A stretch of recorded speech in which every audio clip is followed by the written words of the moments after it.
Məhəbbətiniz xeyir olsun, əziz və hörmətli olanlar. Sizlərə hansı salamlayım? Salamlayım mən sizlərə hansınız, sizlərə xoş gəlin deyirəm. Əvvəlcə sənə özlərində minnətdarlıq edirəm ki, mənim qardaşlarla görüşdürürsən. Sən bilirsən ki, biz hər gün gəzəyik, hər gün ölkədə olur, başqa yerlər olur. Amma mənim üçün bu Omskə gəlmək, doğrudan bir Allah bilir ki, nə qədər mən xoş olur. Şəxsən mən sənə qarşıda baş verir.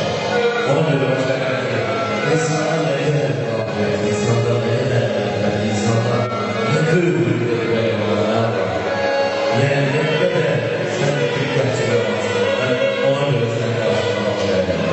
Bir Allah bilir ki, biz bir tanrı, Tanrı'ya Tanrı'ya ve Allah'ın hakikatine Allah'ın inşallah doğruluğuna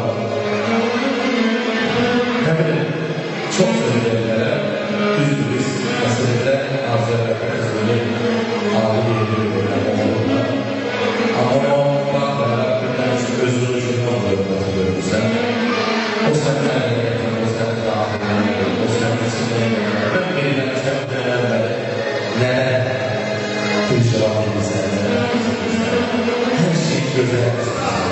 Ben kulağını görüyorum. Senin sayende ona göre böyle insanlara devam ediyorum.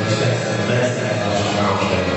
Sen doğru ve sıkıntılar yaşlı işlerle devamlı bize başlayan yolda ona göre seni karşılamışım. Senin özgürlüğünden devamlamasına Allah'tan arzu edilen sen çok değerli sevgi tanrıyorum ki Yetüz Allah'ın ruzi Allah onu Rızı kalamazın şerefini yurtuna almışlar ve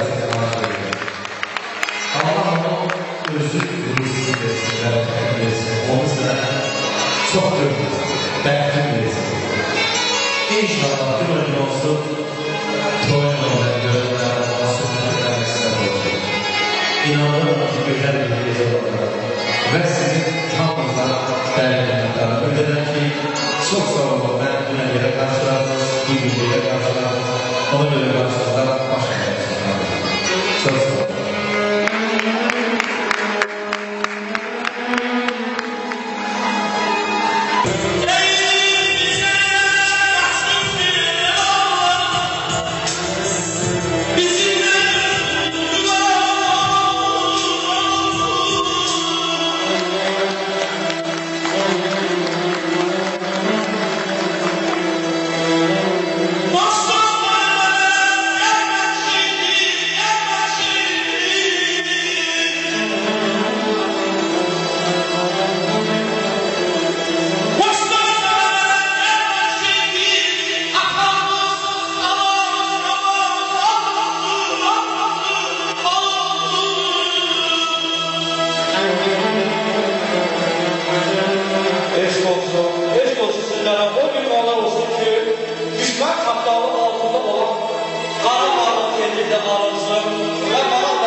günləri bir məclisdə mən